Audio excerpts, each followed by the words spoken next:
Can you dig it, you sucker?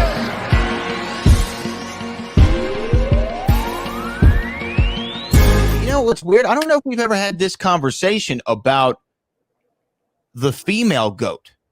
Like, who's the GOAT of the women, or the boat, if you want to use that term? But who's the best of all time when it comes to women professional wrestlers? Because you could look at it in several different ways. You could look at it who had the most impact. You could look at it who was the biggest draw. You could look at it who's the most popular, who's the best inside the ring, who's got the most championship runs. There's a lot of ways you could look at it. But when I say who's the female GOAT, who's the first name that comes to your head? Trish Stratus. Yeah. Yeah. I mean, she first one coming to my mind. Lita, of course. Lita's going to be right there because, just what she brought to the table. She made so many people want to be a part of, not just what she was doing, but, Matt and Jeff as well. She was a huge part of that thing. Some of the stuff that death-defying move that she would go out there and try to put. She almost broke her neck, in the ring, So I give Lita definitely huge props, but Trish Stratus, she definitely brought the wrestling game up to another level for the women to be able to raise the bar and not be looked at as just TNA or anything like that. So she was the one, I think, that broke that barrier more than any other woman on the roster. As good as she looked, she still went out and people saw her performance. Not just her beauty. That's why I give Trish Stratus a nod as far as being the GOAT of women wrestling. And the thing is, Charlotte Flair just hadn't put in enough time just yet. And I think at the end of the day, Charlotte definitely, her name will be, right there at the top of the list as well. Yeah, which is why I thought yesterday was the 1 year anniversary of Trish's last match against Charlotte Flair. And I remember you talking about Ric Flair back in the day, passed the torch to Booker T. I think that was definitely a passing of the torch between the greatest generation. They talking about coming back one more time. Lita and Trish. It looked like I've been looking. I wouldn't say they talking about it, but Bayley and Sasha been asking for it, and I'm sure if Bayley and Sasha ask hard enough, they're gonna get what they want.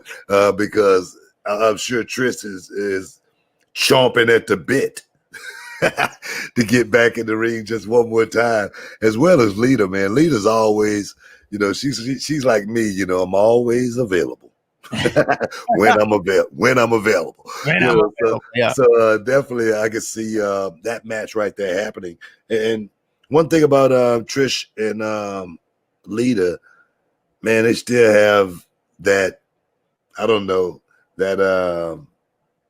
That feel, you know what I mean? People still want to see them, just get back in the ring and do their thing. I don't know what it is, but Trish and Lita, man, they still seem to have kept that fire burning for the people that still want to see them go out there and perform. And my thing is this, man, let the ladies go out and do it as long as they possibly can, man, because I was looking at a quote. We're going to be talking about Daniel Cormier, Stipe Miocic. I was looking at a quote that Daniel Cormier said. He said that there's no fighter that can train and fight forever, and that's a true statement. No fighter can, keep up just the training to continue to keep fighting forever. It's not something that one could do. And so to be able to, get that last hurrah or be able to do it as long as you can, because you still can. It's very important to the individual, I think, because I know it's important to me. Just like, say, for instance, my son, he's 10 years old right now, and no doubt he would love seeing his dad get in the ring and scrap just one time, just because he loved wrestling so much.